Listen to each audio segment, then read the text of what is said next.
Greetings, friends and fans of Krogen Express. Thanks for joining us today.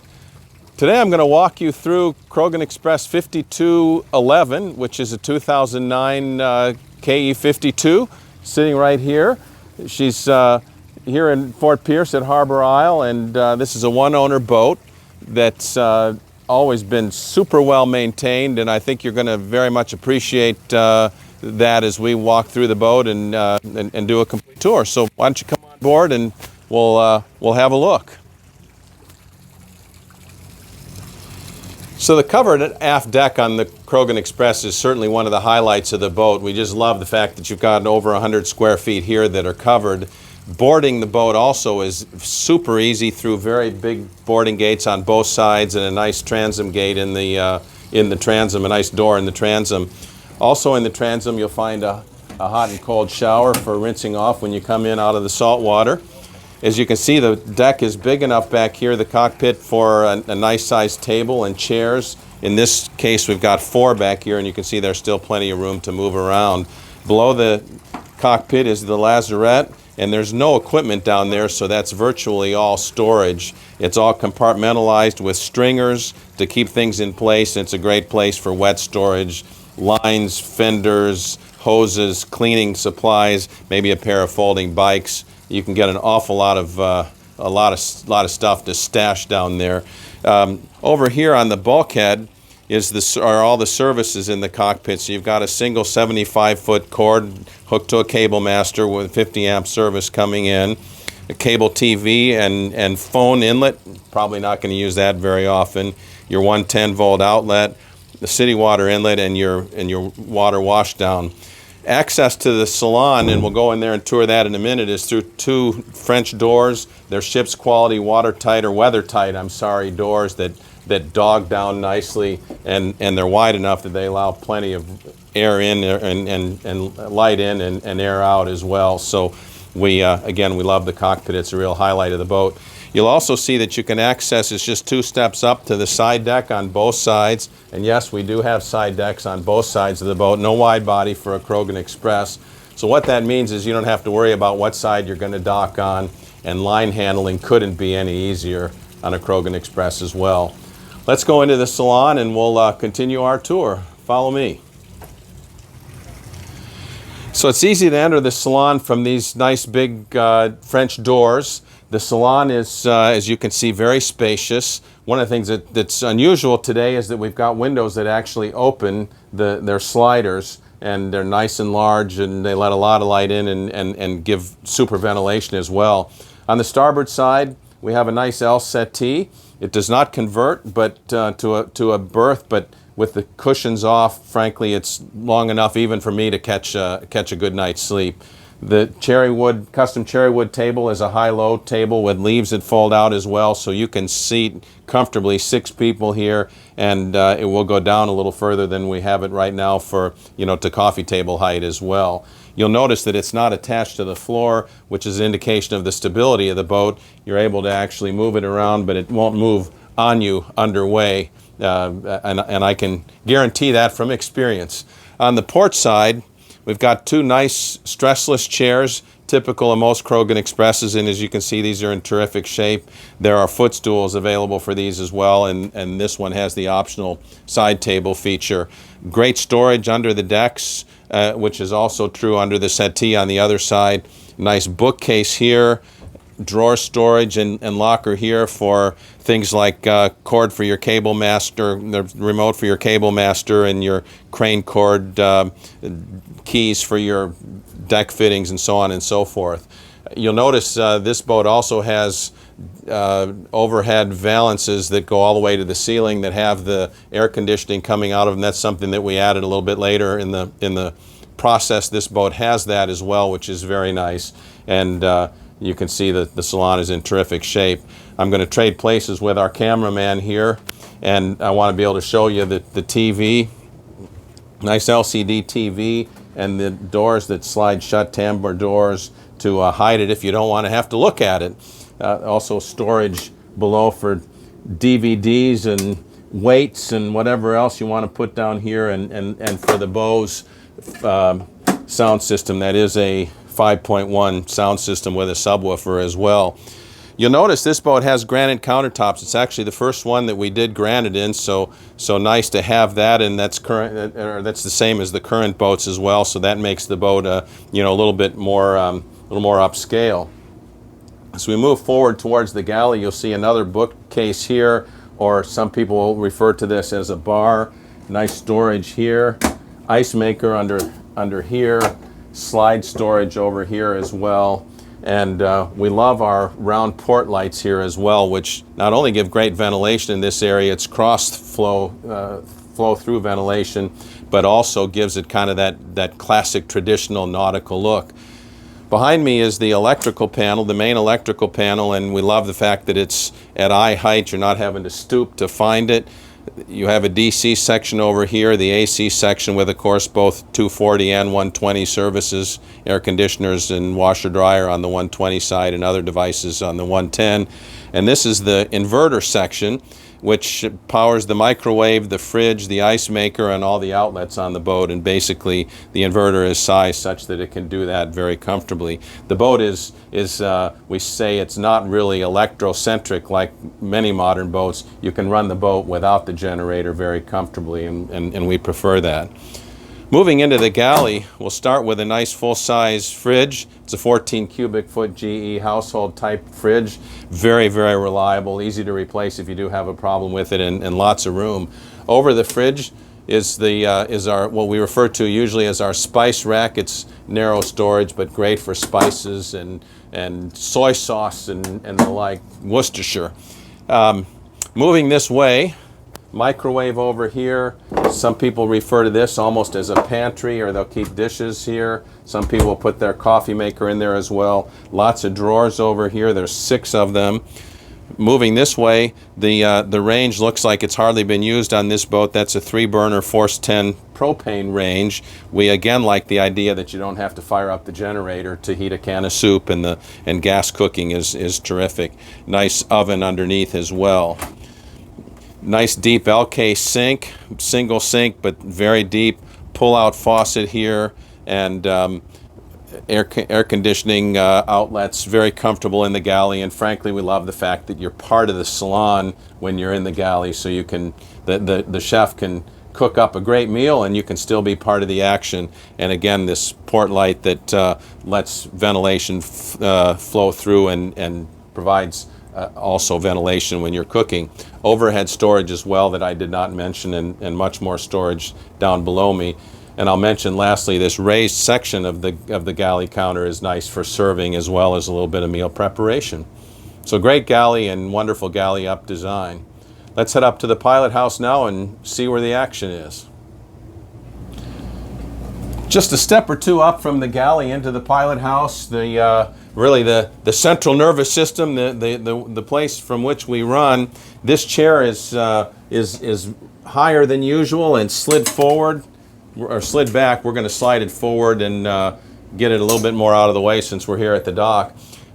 Speaking of this chair, we got a nice beautiful Stid chair here, about the top of the line, best chair you can have in a helm, and notice it's right on the center line, the best place to run from. Beautiful cherry wood helm wheel, which is custom and really the centerpiece, just a piece of art. We love that.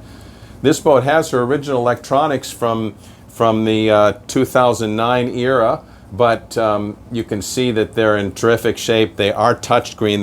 They're sort of a hybrid touch. These are E120Ws, the W meaning wide, and they've got both buttons and touch screen, so they work very well. These are 12-inch. We also have an autopilot control head here and a separate display for depth, so you've got some redundancy, which is awful nice. This is the autopilot. We mounted it a little lower where you can reach it, and the depth display a little higher where you have that redundancy and the ability to see it. This particular owner is using it as a multifunction display, but so it's lots of flexibility there. These are the controls, of course, a single lever electronic controls, kind of a drive-by-wire. It's a Teleflex Morse Yanmar unit and works wonderfully well. Very easy control when docking, and you don't have to worry about your separate levers. Below the helm, you've got your bilge pump panel. We have 4 2,000 gallon an hour bilge pumps on this boat, and you can monitor them from here and put them in manual mode if you want to. Nice whistle control for the dual trumpet, excellent Kallenberg horns, Exalto wiper control, intermittent wiper control, a remote for your Fusion audio system, trim tab controls, windlass controls, and your air conditioning control here, and also your override for your fire suppression system in the engine room. Moving this way just a little bit, we have the Genset control panel. The Genset is a 12 kilowatt Northern Lights and has just a little over 1,100 hours on her. Below that is the Navcom electrical panel. It's basically when you're underway, this is the electrical panel. We saw the other one earlier. This is the electrical panel you'll use underway. 2 nice big chart drawers here, which is unusual on a boat these days, but we feel like you should probably have some charts in addition, and this owner obviously understands that as well, in addition to your electronics. Nice chart table as well. Storage below here for things like binoculars and flares and the like, and above you've got your chart lamp as well, so when you're watching, when you're working on your charts at night, you've got a way to see them.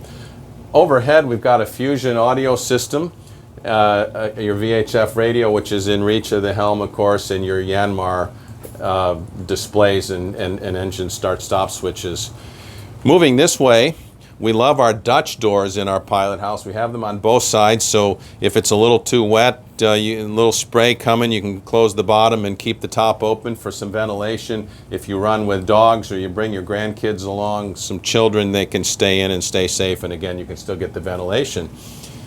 The settee I like to refer to as a true watch berth. It's elevated enough that you can actually see forward, sitting up there. Even someone my height can sit there. I'll show that to you. It's a little taller even in the center, but you can see it's comfortable for me even at 6'4", and again, the visibility is terrific. This table drops down and the settee slides out, so it converts to a double berth as well, so it really does make it another great, convenient, flexible space.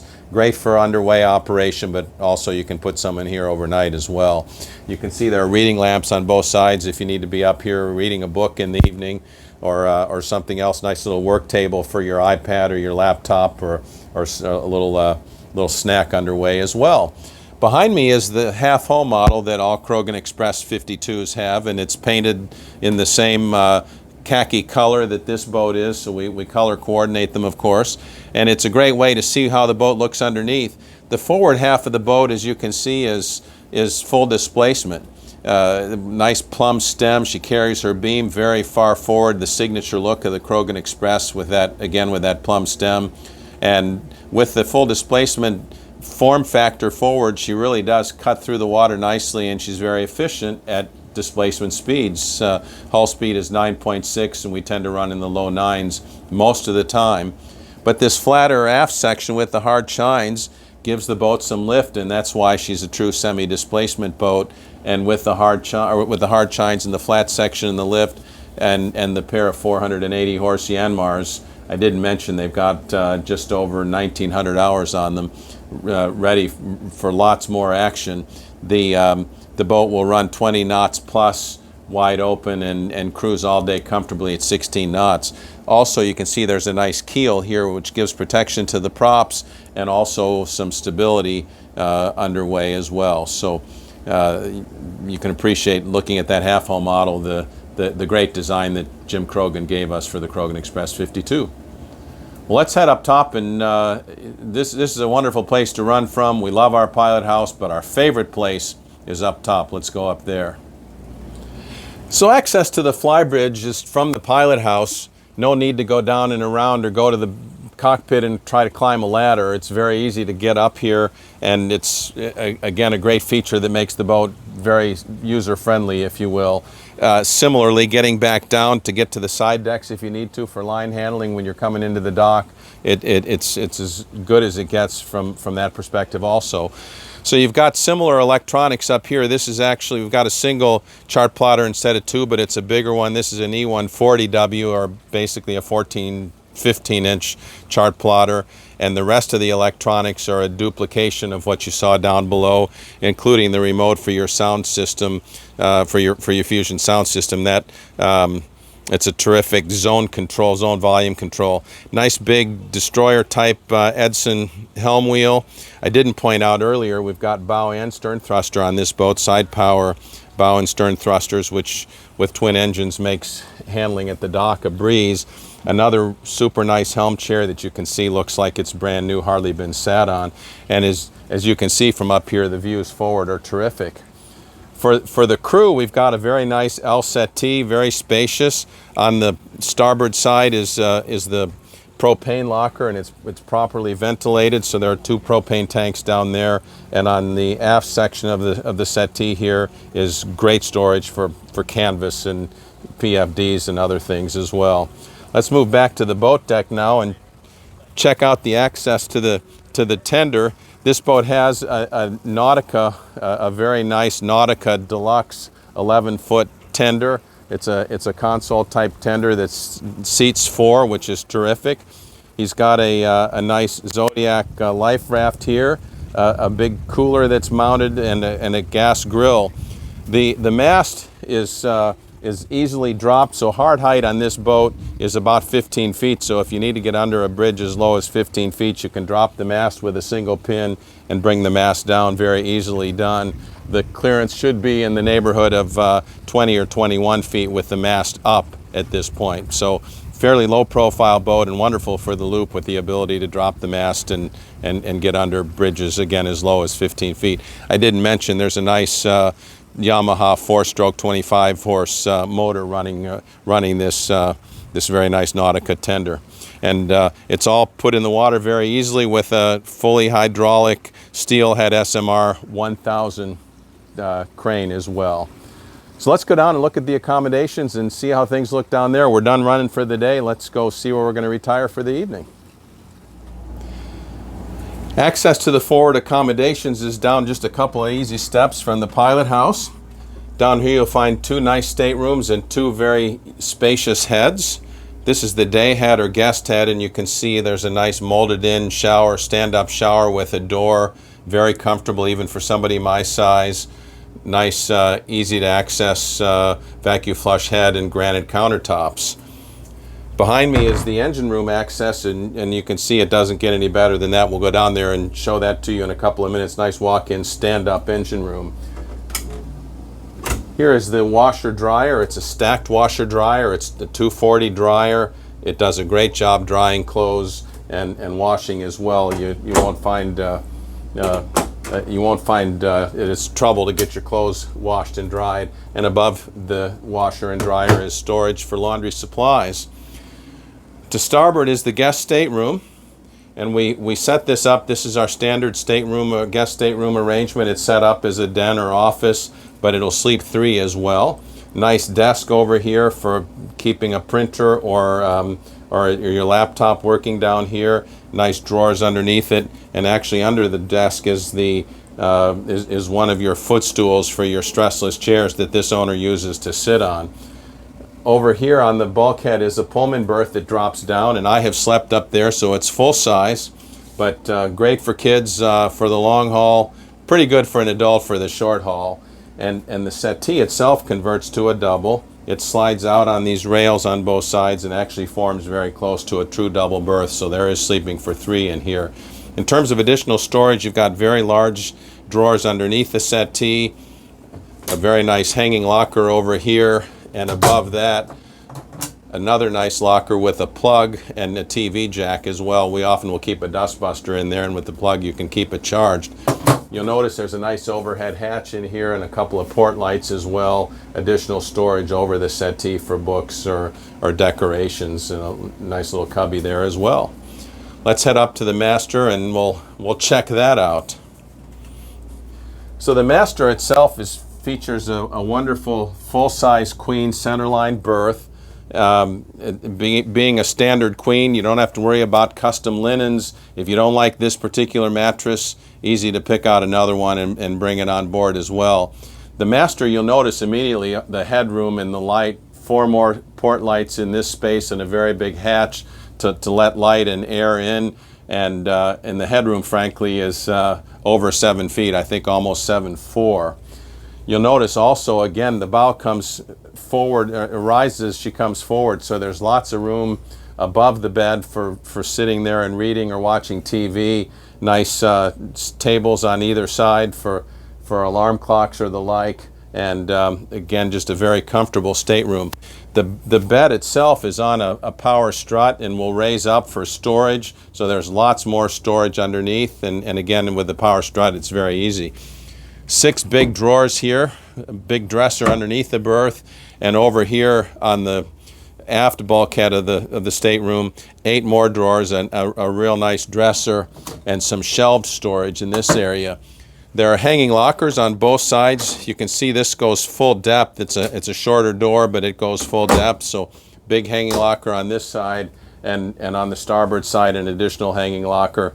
Cubbies underneath on both sides, even storage under the little knee stools here. Last thing I will mention, because the boat carries, mentioned in this space anyway, you won't get me to stop talking that quickly, but you'll notice that I, with my knee on this little bench, little seat, I can actually reach the top of the bed. So for changing sheets, even though it's a forward berth, I can get up there and change the sheets without being some kind of a gymnast or having to slide the bed aft to get it done. So it's, again, a very user-friendly, for lack of a better term. We also have an ensuite head. The second head is right here. The shower is very similar to the other one, with a door and nice glass door and a seat, and very spacious. And again, in here you'll find a nice granite countertops and another vacuum flush head. Very comfortable. Well, let's head down to the engine room and check out the mechanicals of this boat. So you'll be hard-pressed to find a much better engine room on a boat in the 50-foot range. Usually you have to step up to something in the 60s to find an engine room this spacious. But I'm 6'4", and as you can see, I can virtually stand up straight in this engine room. The engine room houses a pair of 480 Yanmars. We said earlier they're just under, they're a little over 1,900 hours, approaching 2,000. They've been very trouble-free for the owners, and you can see they practically look like new. I can stand up in the center line. I can get around the front of the engines and get outboard of the engines for maintaining the outboard sides. It really doesn't get much better than this, again, in a boat in the 50s. Up here on the bulkhead, you can see we have a fuel transfer pump here. Just a snick of the switch to move fuel from side to side. A pair of nice Raycors, a reverso oil change system for both engines, both transmissions, and the generator, and a freshwater washdown. We also have an engine room camera up here and a very large 240 volt blower, or you might call it a sucker. It's bringing air in. We don't run with that, but when you want to exchange air after you get to the dock, you want to get in here and cool things down. It does a terrific job of moving air and bringing, again, outside air in and cooling it off. This is the water tank back here, and that's a 185-gallon tank. It's 185 a side, or 370 total. And as you can see, nice sight glasses make it easy to tell how much water is aboard. Looks like this boat needs a little water before we leave the dock. Over on the other side, you've got kind of the same situation. Moving the door out of the way, we can get around the front of the engine. Again, Raycors for the port engine, our Seafire system there, and great storage over the top of the water tank for tools and spare parts and the like. Just doesn't get much better for maintaining an engine room than on this boat. I'm going to work my way aft here and show you the genset and the Aquadrive system. If I can get past you, Anthony. The nice thing about being back here, this part of the engine room is a little shorter than the rest, but I have a nice battery for the generator to sit on, and a hatch in the sole of the galley that allows me to have a little bit more headroom while I'm working back here. The 12 kilowatt Northern Lights genset has maybe 1,100 hours, I think, and is in great shape and good to go for the long haul. One of the highlights of the boat, and I should say another highlight of the boat, is the Aquadrive system. So the Aquadrive system basically is set up to absorb the thrust from the props in this big collar here. And what that does is it frees up the engine mounts to not have to worry about propeller thrust, so you can mount the engine a little bit more softly and reduce the amount of vibration that gets transmitted, noise and vibration that gets transmitted into the hull. It's actually one of the best systems you can put on a boat for reducing noise and vibration. You'll notice this intermediate shaft has 2 CV joints and then the shaft in between, and the purpose of that is to allow the engine to move a little bit in relation to the prop shaft, and again keep the amount of noise and vibration transmitted into the hull. So I think that's it down here. Let's head up top, and we'll head for the bow and show you how the foredeck looks, and we'll finish up our tour there. Access to the side decks is super convenient from the pilot house, and as you can see, I exit right at the spring cleats. There are 2 of them, and notice that they're located up in the toe rails, not where you're going to hit them with your feet or your ankles as you walk by. Line handling couldn't be easier in this wide side deck. You can see how tall the rails are. They're very comfortable even for somebody my size, and again the space through here is terrific. As I started to say, line handling couldn't be easier. To bring a line forward or aft with this side deck and nothing in my way to handle lines, it's just terrific. Another handle over here on the house side, and a forward boarding gate as well. So if you're at a situation where you've got fixed docks and you need a higher entry point, you've got a choice here, as well as stepping onto the cap rail, which is quite convenient often as well. Very easy to access the foredeck. We've got our waste pump out here, and our water and fuel behind me. Also, again, very easy to access, very easy to service. On the foredeck here, I'll start and move my way this way. We have a raw water wash down on this side, pedals for the windlass, a nice Maxwell Liberty windlass, a wonderful ship's quality Freeman hatch there to access the chain locker, and that's very spacious. Frankly, there's plenty of room for frankly 2 roads. There's a separator, a divider down the middle, so you can put a road for one anchor on one side and the other over here. There's also a freshwater wash down on the other side, so once you're done rinsing off your anchor and chain when it comes in, you can spray off with fresh water. You'll notice the anchor is mounted to the port side, the standard anchor. This boat has a spade type anchor that does a terrifically good job, and there is room to starboard if you care to add a second anchor as well. Nice chocks to handle the lines, to guide the lines coming through, and cleats that are very easy to access. So again, line handling really couldn't be any more comfortable for your crew. That about wraps it up here today. Thank you for joining us. Feel free to call me with any questions. You'll see my phone number on the screen there, 404-786-4514. Or send me an email at bob@krogenexpress.com, and please visit us often at www.krogenexpress.com. We look forward to hearing from you and seeing you anytime on the water. Have a terrific day.